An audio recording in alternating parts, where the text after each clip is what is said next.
할렐루야. 복되고 좋은 이날 하나님께 감사하며 예배하는 여러분들에게 하나님의 크신 은혜, 인도하심, 또 역사하심, 그리고 하나님의 섭리로 인한 그런 마음의 평안이 있기를 주님의 이름으로 축복합니다. 오늘은 여러분들과 말씀을 나누면서 이야기 하나로 시작하려고 합니다. 재밌게 얘기하는 재주가 없어가지고 제가 볼 때는 참 재밌는 이야기인데 항상 설교 때 예언하다 보면은 항상 여러분들은 심각한 얼굴로 저를 보시더라고요. 마음을 좀 편하게 하시고, 그러니까 자꾸 뭔가 예화를 하려면 제가 먼저 긴장이 됩니다. 옛날에 어떤 마을에 마음씨 착한 농부가 있었답니다. 농사를 열심히 지었어요. 근데 그해 무농사가 그렇게 잘 됐답니다. 그래서 무가 막 평상시보다 막 크게 이 팔뚝만하게 나온 무도 있었고요. 심지어는 갓난아기 몸보다 더 큰 저기 뒤에 우리 푸르미가 유모차로 예배드리고 있대. 갓난쟁이 애기보다도 훨씬 더 큰 무가 하나가 딱 나왔더래요. 그래서 이 무를 딱 보는 순간, 야, 그래, 그래도 우리가 이렇게 편하게 농사 지었고 이렇게 무가 나온 거는 우리 원님이 마을을 잘 다스려서 그런 거지. 우리 감사한 마음으로 이 제일 큰 무는 원님에게 갖다 드리자. 그래서 원님에게 딱 갖다 드렸대요. 원님이 이걸 딱 받아보시고 나서 너무 좋으신 거예요. 그냥 큰 물을 받아서가 아니라 자기에게 이런 감사 표시를 한 것에 대해서 굉장히 감사하고 기특하게 여기셨죠. 그래서 이방을 불렀습니다. 여보라 이방아, 그러니까 네, 그리고 왔겠죠. 야, 지금 우리 이 관아에 들어온 최근에 들어온 물건 중에 제일 좋은 게 뭐냐 물어봤습니다. 그랬더니 최근에 황소 한 마리가 들어왔사옵니다. 뭐 그랬겠죠. 그래, 그러면 저 물을 가져온 농부에게 그 황소를 선물로 주어라. 우와, 대단하지 않아요, 여러분? 무 갖다 드렸는데 황소를 받아왔습니다. 농부가 이 물을 드리고 황소를 받아와 기쁜 마음으로 집으로 돌아오게 됐죠. 근데 마침 이 농부의 옆집에는 마음씨 나쁜 농부가 또 하나 살고 있었대요. 그 물을 드리고 황소를 받아온 이웃집 농부를 보니까 배가 얼마나 아팠겠습니까? 그러면서 머릿속으로 생각을 해봤습니다. 그래, 물을 갖다 바쳤는데 소를 받아왔어? 그럼 나는 황소를 갖다 바치면 놈 몇 마지기 정도는 주시겠네. 딱 이 생각을 가지고 자기 집에 제일 좋은 황소를 끌고 원님에게 갔습니다. 원님 덕분에 우리 집 황소가 이렇게 잘 자랐습니다. 그래서 제가 이렇게 원님에게 드리기 위해서 가져왔습니다. 원님이 황소를 잘 받았죠. 그리고 나서 이방을 또 불렀습니다. 여봐라, 요즘 우리 관아에 들어온 제일 좋은 물건이 뭐지? 그러니까 이방이 네, 집채만한 무가 하나 있어옵니다. 뭘 받아갔을까요, 여러분? 네, 무를 받아갔다고 합니다. 웃어주셔서 감사합니다. 기도 참 많이 해요. 설교 내용보다 이 예화 때문에 제가 기도를 많이 했어요.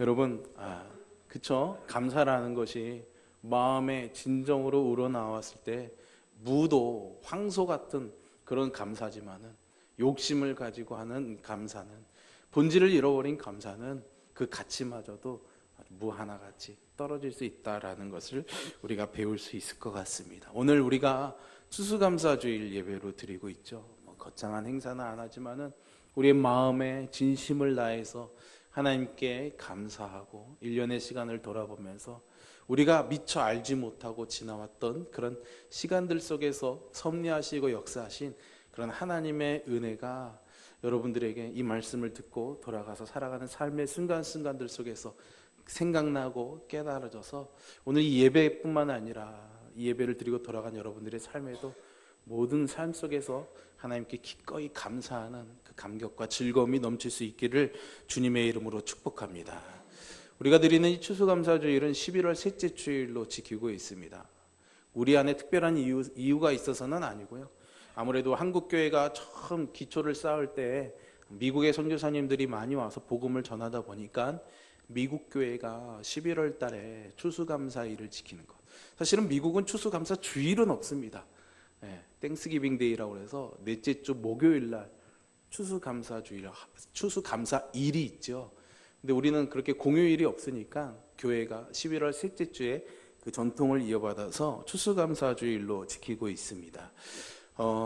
미국 교회가 추수감사주의를 지키게 된 것은 여러분들이 잘 아시는 것처럼 영국에서 신학의 핍박, 박해를 피해서 청교도들이 북아메리카에 이주해 오게 되고 척박한 그 땅에서 그들이 어렵게 정착하면서 농사를 짓고 소출을 거둔 것을 하나님께 감사하는 마음으로 예배했던 것이 그 전통의 시작으로 우리가 알고 있습니다. 사실은 우리가 추수감사주의를 드리는 것은 그럼 미국 교회의 전통 때문만은 아닙니다. 사실은 성경에서 우리에게 그런 감사의 의미, 감사의 절기에 대해서 하나님이 분명하게 말씀해주고 계시는 것이 있기 때문이죠. 추수감사절의 근본적인 의미는 하나님이 이스라엘 백성들에게 명령하신 절기 가운데서 우리가 찾아볼 수가 있습니다. 오늘 본문의 말씀에도 보시면 16절에 너희 가운데 모든 남자가 1년에 3번 무교절과 칠칠절과 초막절에 하나님께 올라가서 여호와를 배우라 이렇게 말하고 있습니다. 이 세 절기가 유대인들에게는 가장 중요한 절기입니다. 근데 무교절, 칠칠절, 초막절 이렇게 되어 있죠. 이 성경에는 절기가 이름이 조금 시기에는 같지만 이름을 다르게 해서 표현되는 경우들이 많이 있습니다. 무교절은 우리가 잘 아는 유월절이고요. 그 다음에 칠칠절은 우리가 잘 아는 오순절과 같은 말입니다. 초막절은 장막절, 수장절 이렇게 말하기도 하죠. 마지막에 나오는 이 초막절, 오늘 본문의 말씀은 초막절을 지킬 때 어떻게 해야 될 것인가에 대해서 말해주고 있는데 이 초막절이 시기적으로는 가을, 우리가 드리는 추수감사주일과 시기적인 의미에서 또 추수해서 감사한다는 의미에서 비슷한 맥락에 있는 절기다 이렇게 말할 수가 있습니다. 사실은 이 모든 세 절기들이요 추수와 관계되어 있습니다. 6월절은 보리추수를 시작할 때 지키는 절기입니다. 물론 보리추수만을 위한 절기는 아니죠. 근데 6월절을 지나고 나면은 보리추수가 시작이 됩니다. 그리고 7주가 지나서 보리추수가 다 마칠 때 되면은 지키는 것이 칠칠절, 오순절이기도 하죠. 이것을 우리 이제 한국교회에서는 맥추감사주일의 전통으로 지킵니다. 근데 시기적으로는 사실은 그러니까는 우리가 지키는 부활절 다음에 7주 지난 성령 강림주일인데 또 우리나라 농사주기랑 또 맞추다 보니까 지금은 우리가 7월 첫 주에 맥추감사주일로 우리가 지키고 있습니다. 그리고 나서 수장절, 초막절, 이 장막절은요 가을 추수를 하고 나서 하나님께 감사하는 절기로 지키고 있는 것이죠. 그러니까 세 절기가 추수와 관계되어 있습니다.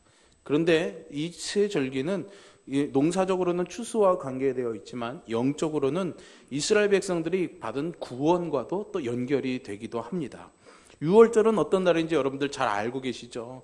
이스라엘 백성들이 애굽에서 430년 동안 노예 같은 삶을 살았습니다. 이스라엘 백성들이 하나님 우리를 구해주세요 그렇게 간절히 부르짖으니까 하나님이 모세라는 사람을 일으켜 세우셔가지고 그를 지도자로 삼아서 이스라엘 백성들을 애굽에서 빠져나오게 하시는데 그 빠져나오기 전날 애굽이 놓아주지 않으니까 애굽 장자를 다 죽이는 재앙을 내리시는데 이스라엘 백성들 유대인들만큼은 그 문설주에 어린 양의 피를 발라서 죽음이 넘어가게 하는, 그래서 유월 지나갈 유 넘을 월 해서 죽음이 지나가게 되는, 그래서 이스라엘 백성들이 구원받게 되는 것을 기념하는 절기이죠.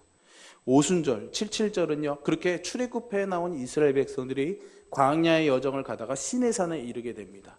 그 시내산에서 뭘 받죠? 율법을 받습니다. 모세를 통해서 율법을 받을 때 하나님이 이스라엘 백성들이랑 약속을 하셔요.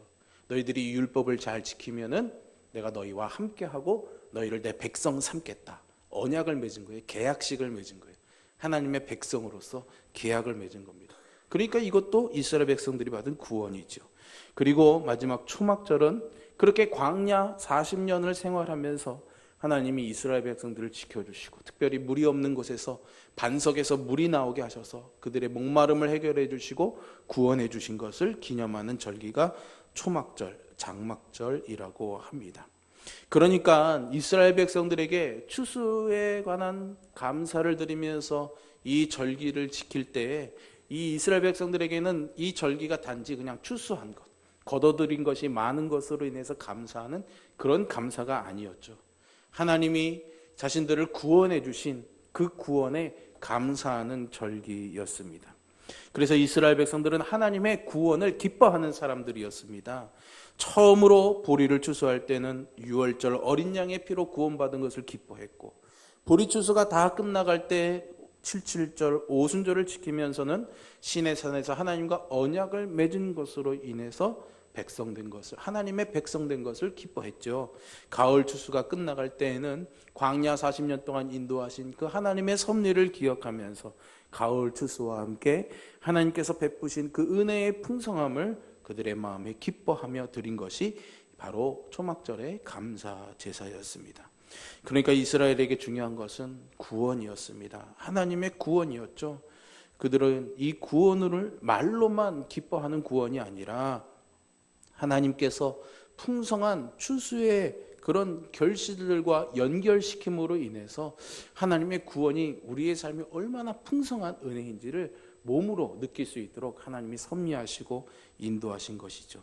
그러니까 여러분, 오늘 우리가 이 추수감사의 예배를 드리면서 그냥 올해는 우리 집이 재산이 얼마나 잘 늘었나, 좀 경제적으로 좀 좋아졌나, 건강적으로 좋아졌나, 우리 아이 자녀들이 어떤 좋은 직장에 갔나, 학교에 갔나, 이런 결과들만을 놓고 감사하는 것이 아니라 사실은 그런 삶의 인도하심을 허락하신 하나님의 구원이 있음을 기억하면서 감사하는 우리 모두가 되어야 할 것입니다. 그렇게 감사할 때에 하나님이 이스라엘에게 추수의 곡식이 많게끔 하신 것처럼 우리 육신에 필요한 그런 물질적인 결실도 풍성하게 하실 줄로 믿습니다. 오늘 본문의 말씀을 우리가 잘 새겨보면서 그러한 추수의 감사를 우리가 어떻게 잘 지켜야 되는가 몇 가지를 여러분들과 생각해 보려고 합니다. 첫 번째로는 우리가 하나님의 손에서 거둬들인다라는 것을 잘 기억해야 합니다. 13절의 말씀이죠. 같이 한번 읽어보겠습니다. 시작. 너희 타작마당과 포도주 틀의 소출을 거둬들인 후에 이래 동안 초막절을 지킬 것이요. 소출을 거들어들인 후에 이 절기를 지켜라 라고 말하고 있죠. 그 한 해의 농사를 다 마무리한 후에 추수감사절을 지키라는 것입니다.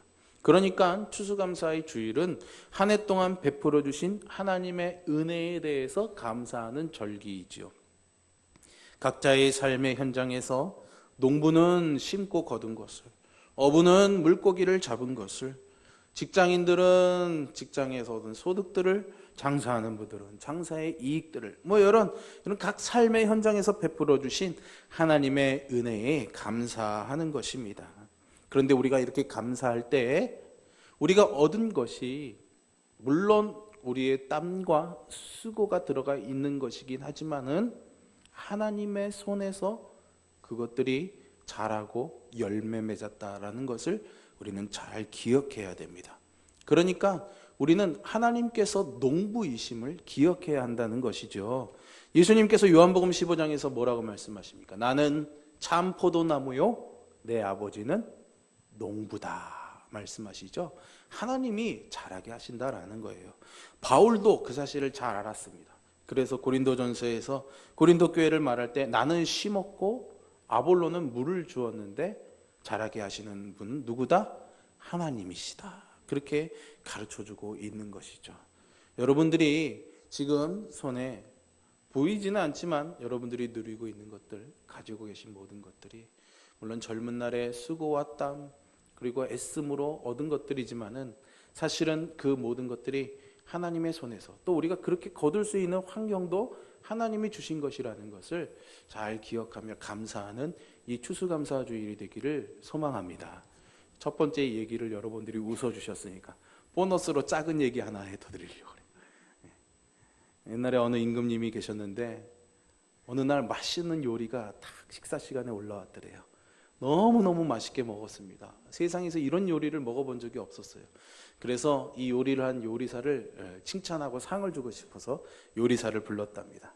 야, 내가 이 요리를 너무 맛있게 먹어서 너에게 상을 주려고 그런다. 무슨 상을 받고 싶냐? 그랬더니 이 요리사가 하는 말이, 임금님, 제가 아무리 요리하는 기술이 좋아도요, 좋은 채소를 얻지 못하면 좋은 요리를 할 수 없습니다. 그러니까 기왕 상을 주시려면은 이 좋은 채소를 갖다 판 장사꾼에게 상을 주십시오. 그렇게 말했습니다. 그러니까 임금님이 그래, 그럴만하구나. 그래서 장사꾼을 찾아다 불렀답니다. 그래서 내가 이 장사꾼에게 상을 주려고 하니까 장사꾼이 깜짝 놀라면서 임금님에게 이렇게 말합니다. 저는 그런 상을 받을 자격이 없습니다. 좋은 채소를 갖고는 농부가 없으면은 제가 어떻게 좋은 채소를 사서 이렇게 임금님의 궁전에 갖다 놓을 수가 있겠습니까? 그러니까 상을 주시려면은 농부에게 주십시오. 그랬습니다. 그래서 또 농부를 수소문해서 이 농부를 딱 불렀습니다. 그러자 농부가 고개를 숙이고 임금님께 말했죠. 임금님, 이 상은 저도 받을 수가 없습니다. 저는 밭을 갈고 씨를 뿌릴 따름이지요. 제가 아무리 부지런히 해도 비를 오게 하거나 해를 뜨게 할 수는 없습니다. 저는 봄이 오면 밭을 갈고 씨를 뿌리지만 하나님께서 해와 비를 내리셔서 이 채소를 맛있게 길러주신답니다. 그러니까 기왕 저에게 상을 주시려면 하나님께 감사하면 될 것 같습니다. 그랬답니다. 임금님이 너무나 기분이 좋아서 감사도 했고 또 요리사도 장사꾼도 농부도 모두에게 후한 상을 주었다고 합니다. 사랑하는 성도 여러분, 여러분들이 항상 이 요리사와 같은 장사꾼과 같은 농부와 같은 그런 겸손과 감사를 드리는 그런 하나님의 귀한 백성이 될 수 있기를 축복합니다. 이와 같이 하나님께서 돌보시는 그 자리에서 우리가 은혜로 거둔다라는 사실을 우리가 꼭 잘 기억해야 합니다. 그리고 그것으로 인해서 감사하는 저와 여러분이 되기를 바랍니다. 두 번째는 우리가 함께 즐거워해야 됩니다. 14절의 말씀인데요. 같이 한번 읽어볼까요? 시작. 절기를 지킬 때에는 너와 내 자녀와 노비와 내 성중에 거주하는 레위인과 객과 고아와 과부와 함께 즐거워하되. 아멘. 오늘 말씀을 보면 이 감사의 절기에 나 혼자만이 지키는 것이 아니라 다른 사람들과 더불어 함께 지키라, 그렇게 하나님이 말씀하고 있습니다. 여기 많은 사람들이 언급되고 있죠. 자녀와 노비가 언급되고 있습니다. 이 당시에 노비는 사실은 가족이었습니다. 가족. 그러니까 자녀와 노비는 가족과 함께 즐거워해라 라는 겁니다. 탕자의 비유를 아시죠? 아버지의 재산을 다 탕진한 탕자가 아버지에게로 돌아왔을 때, 아버지, 나는 아버지 집에 그냥 일꾼, 품삯을 받는 일꾼이 되었으면 합니다 라고 말하는 것은 아버지의 가족이 될 자격도 나는 이제 없습니다. 그냥 품삯만 받는 그런 일꾼이 되어도 좋으니까 이 집에만이라도 있게 해주세요 라고 하는 겁니다. 노비는 가족으로 받아들였지만 일꾼은 가족이 아니었던 거죠. 그러니까 이런 가족과 함께 이렇게 즐거움을 나누라는 겁니다. 그 다음에 나오는 레위인, 객과 고아와 과부, 이런 사람들은 다 도움이 필요한 사람들입니다. 하나님께서 이스라엘 백성들의 각 지파에 기업을 주시면서 레위 지파에게만은 성전과 제사 드리는 일을 위해서 기업을 주지 않으시고 다른 지파들이 레위 지파의 기업을 담당하도록 했습니다. 그러니까 레위 지파는 도움이 없으면 생활을 해 나갈 수가 없는 사람. 객과 고아와 과부도 마찬가지죠. 이 시대에, 아니 지금 우리가 사는 시대에도 약자이고 도움이 필요한 사람들입니다. 그런 사람들과 함께 하나님의 은혜를 나누고 감사하라는 것이죠. 다시 말해서 하나님이 베푸신 즐거움을 함께 나누라고 하는 것입니다. 왜 그렇습니까? 우리가 얻은 것, 우리가 감사할 것들은 사실은 자기만을 위한, 나만을 위한 수확이 아니기 때문이죠.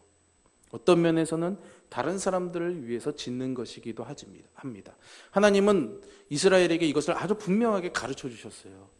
그래서 이스라엘 사람들이 농사를 지을 때 항상 거둘 때에 다 거두지 말고 조금씩은 남겨두라고 합니다. 레위기서에 나와요. 땅에 곡물을 벨 때 모퉁이는 좀 남겨두라는 거예요. 이삭도 떨어진 것을 남겨두라는 겁니다. 포도의 소출을 거둘 때에도 남겨두고 열매가 떨어지면 그냥 놔두라는 거예요. 왜 그렇습니까?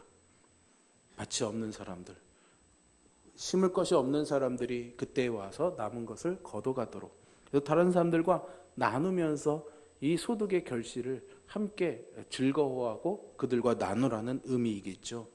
사실 우리가 잘 생각해 보면은 우리가 땀 흘려 지은 농사라고 해도 사실은 다 내 것이 아니라는 것을 잘 알 수 있습니다. 그 이유는요, 첫째는 아까도 말씀드렸지만 하나님이 비와 햇빛, 적당한 바람과 온도를 주시고 또 해충이나 재해 당하는 것을 막아주시니까, 그건 내 힘으로 어떻게 할 수 있는 게 아니지 않습니까? 그렇게 해주셨으니까 그런 환경을 하나님이 허락해 주셨으니까 우리가 그런 결실을 거둘 수가 있는 것이기 때문입니다. 그러니까 그것은 내 것이 아닙니다. 둘째로는 그런 우리의 결실에 남의 희생과 수고도 함께 들어가 있기 때문이에요. 농사를 지으면서 때로는 우리가 옛날에 품앗이라는 게 있지 않았습니까? 서로 도와가면서 그렇게 일했던 그런 품삯들이 있지 않습니까? 우리가 일할 수 있는 직장을 얻을 수 있는 것은 나라가 있기 때문이고, 또 우리가 월급을 타오는 것은 우리가 일할 직장이 있기 때문이고요. 또 장사는 물건을 사주는 사람들이 있기 때문에 수확을 얻을 수가 있는 것 아닙니까? 그렇기 때문에 얻은 것으로 인해서 함께 나누는 것이 주님의 뜻이다, 이렇게 말할 수가 있습니다. 그렇기 때문에 하나님의 사람들은요, 하나님께서 주신 풍요로움을 이웃과 함께 나누어야 합니다. 사랑하는 성도 여러분, 여러분들에게 하나님이 주신 은혜가 풍성하고 감사함을 고백한다면 여러분들 주변에 있는 사람들을 한 번 더 돌아볼 수 있는 이 추수감사 주일이 되기를 바랍니다. 세 번째는 우리가 온전히 즐거워해야 합니다. 15절의 말씀이죠. 함께 한번 읽어보겠습니다. 내 하나님 여호와께서 택하신 곳에서 너는 이래 동안 내 하나님 여호와 앞에서 절기를 지키고 내 하나님 여호와께서 내 모든 소출과 내 손으로 행한 모든 일에 복 주실 것이니 너는 온전히 즐거워할지니라. 아멘. 이 말씀에서 우리가 잊지 말아야 할 중요한 두 가지가 있습니다. 하나는 하나님 앞에서 즐거워하라는 거예요. 하나님 앞에서. 이스라엘이 모든 절기를 지키는 공통된 방식 중에 하나가 바로 하나님 앞에서 절기를 지키는 것입니다. 하나님 앞이라는 것은 하나님 주도하에, 하나님의 뜻 안에서, 하나님의 방법으로라는 그런 의미를 담고 있습니다. 여러분, 이 세상에 많은 축제 파티들이 있지 않습니까? 참 우리가 안타까운 것은 이제 돌아오면 성탄절이 다가오지만 성탄절은 우리가 예수님이 이 땅에 오신 것, 우리에게 구원을 주신 것에 감사하는 건데, 여러분 이 세상 사람들이 성탄절을 그렇게 누리고 있습니까? 사실은 그런 주님의 오심에 감사하는 것보다는 뭔가 먹고 마시고 즐기는 그런 파티에 사람들의 마음이 많이 가 있지 않나요? 우리가 하나님께 감사하는 이 예배를 드리면서 잊지 말아야 될 게 그거라는 겁니다.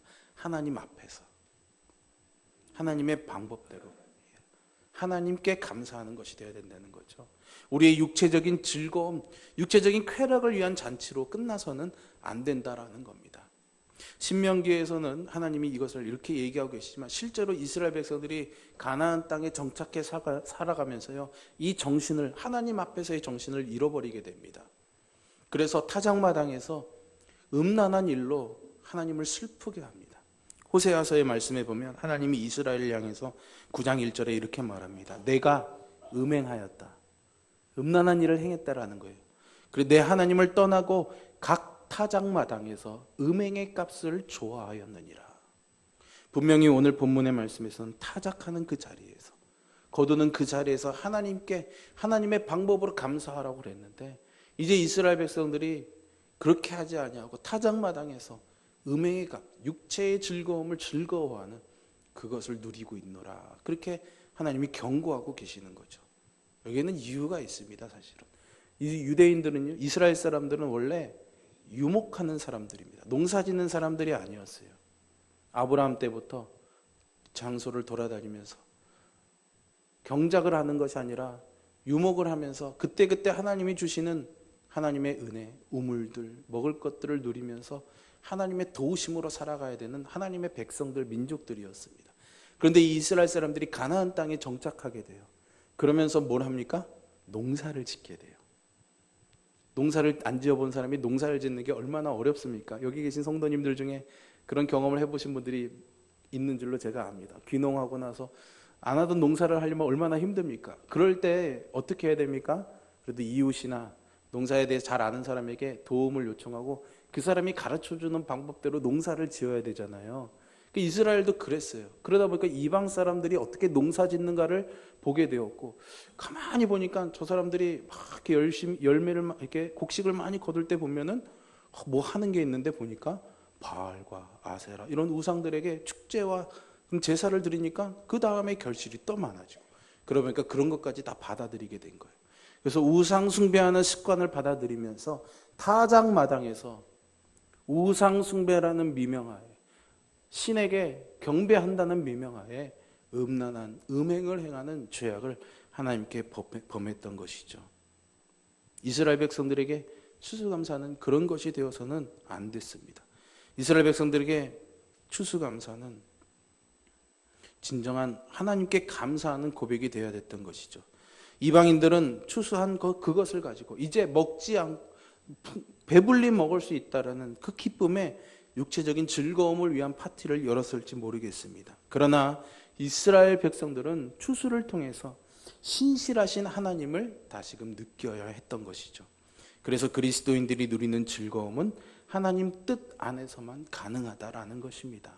얼마큼 많이 벌었냐, 얼마큼 좋은 자리로 옮겨갔느냐, 그것으로 인해 감사하는 것이 아니라 그 가운데 하나님이 계셨느냐, 우리가 그 가운데 하나님과 함께 했느냐로 인해서 우리가 감사해야 한다는 것이죠.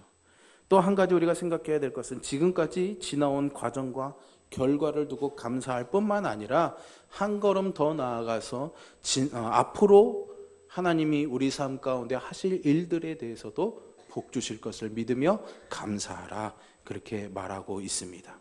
여러분, 믿는 자들의 감사는 이렇게 세상 사람들과 달라야 합니다.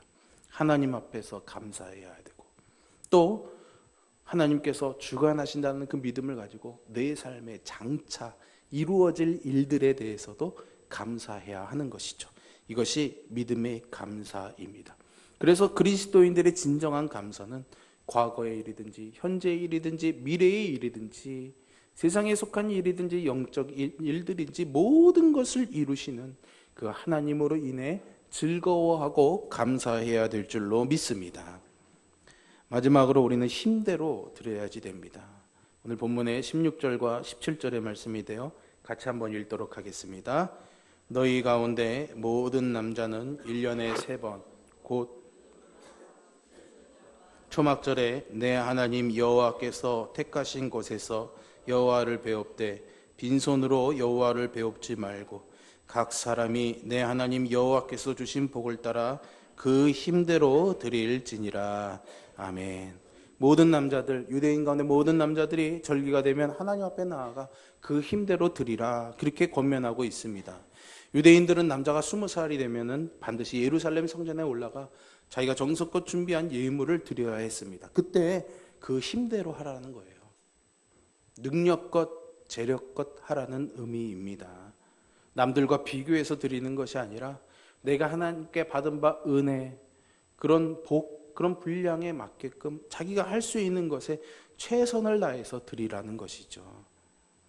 즉 감사하는 마음뿐만 아니라 하나님께 드릴 것이 있어야 된다라는 겁니다. 물론 하나님은 우리의 마음의 중심을 보십니다. 예물을 드리는 사람의 정성을 보시죠.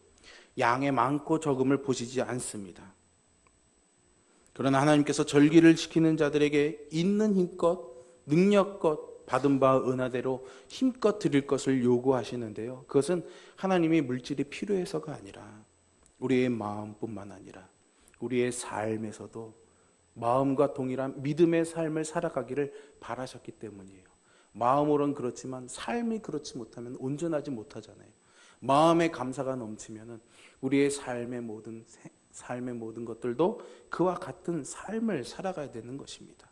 행함과 믿음이 일치하는 삶을 살아갈 수 있도록 우리가 있는 힘껏 주 앞에 드려야 될 줄로 믿습니다. 또한 드린 그것을 통해서 우리에게 복 주시기 위함이기도 한 것이죠. 여러분, 가장 중요한 것은 하나님께 드리는 마음입니다. 그러나 그 마음을 또 주 앞에 기꺼이 우리의 몸으로 표현해 드리는 것도 아주 중요하죠. 남편이 아내를 사랑하는 마음만 있지 겉으로는 아무 말도 하지 않으면 사랑한다고 어떻게 알겠습니까? 사랑한다고 말해야겠죠. 네, 그와 같이 여러분들 오늘 이 추수감사주일에 주 앞에 감사하는 그 마음뿐만 아니라 힘껏 주께 그 감사의 마음을 표현하여 드리는 그런 예배가 될 수 있기를 바랍니다. 이번 감사주일을 통하여 하나님의 은혜에 기뻐하고 즐거워하는 그런 축제가 되기를 바랍니다. 그 감사를 다른 사람들과 함께 나누고 감사의 조건을 내가 얼마큼 가졌냐 하는 소유에 두는 것이 아니라 공급자이신 하나님에게 두는 저와 여러분이 될 수 있기를 바랍니다. 그리고 그 감사에 행함이 따르는 귀한 믿음이 있기를 바랍니다. 예물로 헌신하고 봉사와 충성, 섬김, 나눔들을 통해서 감사의 표현을 드리는 우리 모두가 될 수 있기를 바랍니다. 그래서 평생에 베풀어 주신 주님의 은혜와 구원의 은총에 감사하고 또 앞으로 살아갈 날들에게도 주실 복을 감사하면서 그 은혜로 하나님께 영광 돌리는 그런 성도들이 되시기를 주님의 이름으로 축복합니다. 기도하겠습니다. 살아계신 주님, 오늘 우리에게 귀한 은혜의 말씀 허락하심을 감사를 드립니다. 주 앞에 감사하는 이 절기에 우리의 마음을 다해 주 앞에 감사하며 이 감사를 통해서 우리의 믿음이 더욱더 굳건해지고 하나님만 바라보며 사는 그런 우리의 삶이 되도록 함께하여 주시옵소서.